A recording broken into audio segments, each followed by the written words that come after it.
set so she could have played, because the pitcher batted .450 that season and the catcher batted .450. You just can't find that today. And that was one of my big disappointments. Some of the other disappointments, or not disappointments, I have a granddaughter that's playing up to Whitewater. She is a fourth-year starter, going to be at third base. I have a couple of kids. One of them lives down in Plano, Texas. Every year I get a card from her and a picture of the kids and how they've grown and a reminder of how much fun we had. Those have been the best memories, especially ones that send you a card. Maybe I only get a half a dozen cards a year, but they're worth more than money. So those parts are always good. Some of the kids have gone on to be starters in college. I had two of them that played on the same team here in the same years, and one went to Kenosha, I think it was, and the other one went to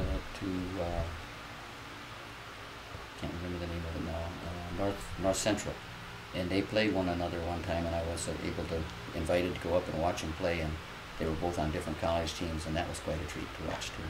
But to watch these kids go out there and actually play beyond high school ball, that's the part that is enjoyable. I just always hope that some of the kids will come back and coach the game.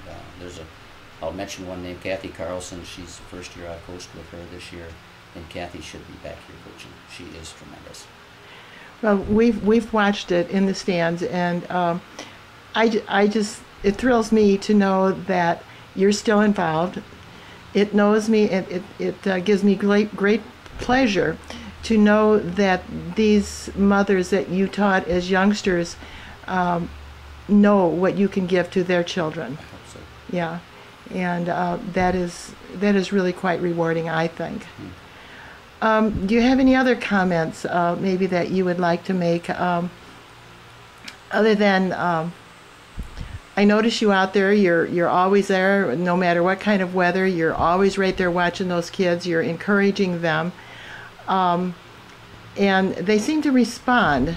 You seem to have an effect on them that is kind of calming. You know, I tend to be a little excitable, and I have to be really cautious watching some of these games. I think Sunday my heart was about to give out.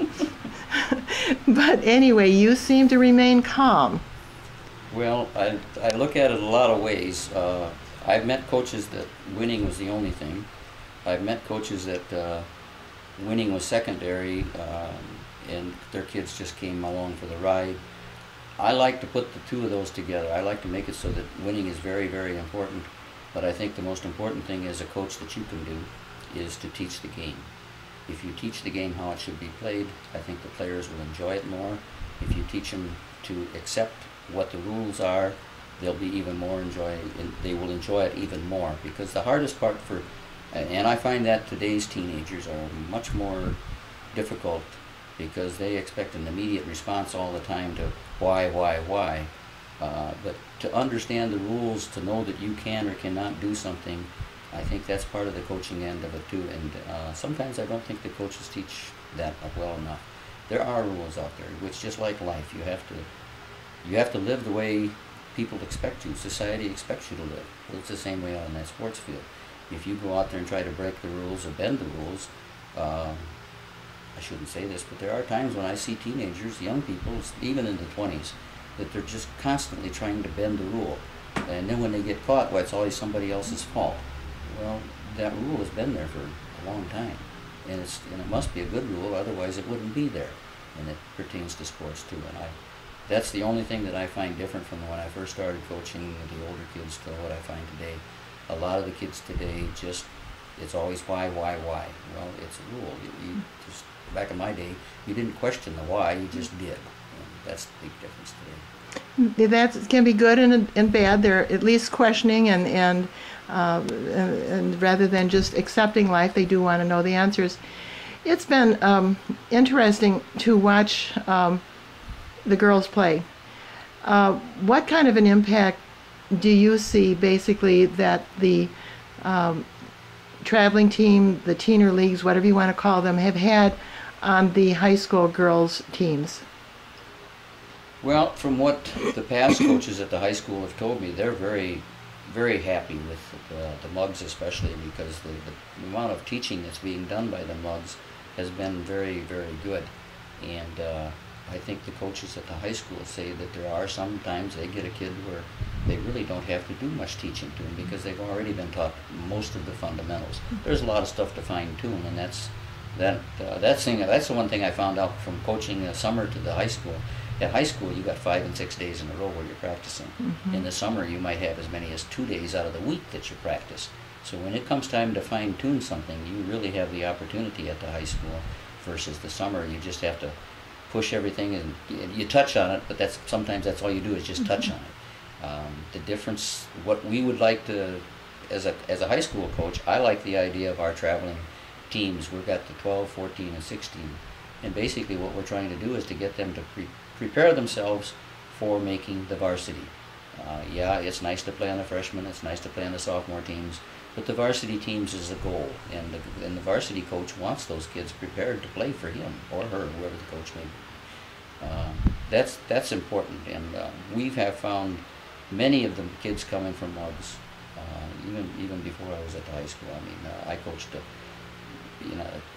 our teener league was a independent group. It wasn't part of Mugs. We did do some stuff together, but it mostly was independent. But we have found nothing but a lot of good talent coming from the Mugs group, and that's one thing I'm very appreciative of. I've noticed other towns are doing similar, and we can name a town that's right close here that hasn't. They've had an organization too, and it's nowhere near the quality that ours is. So, yeah, I think it depends on who runs it. Yes, it depends on who coaches it, but again, we'll go back to Mary and the ladies that have run the Mugs group.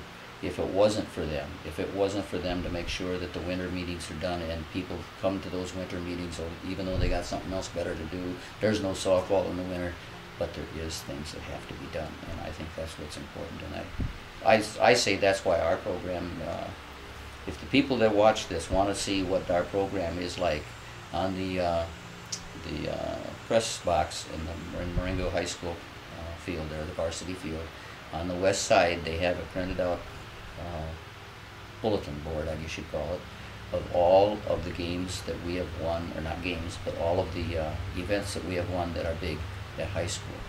To me, that's what varsity sports is about.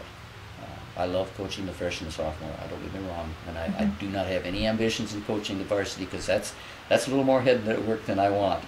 But to see what those kids can put together, I watched the varsity team this year, and if they weren't the most compatible team I have ever seen, I'm very surprised. Those girls came together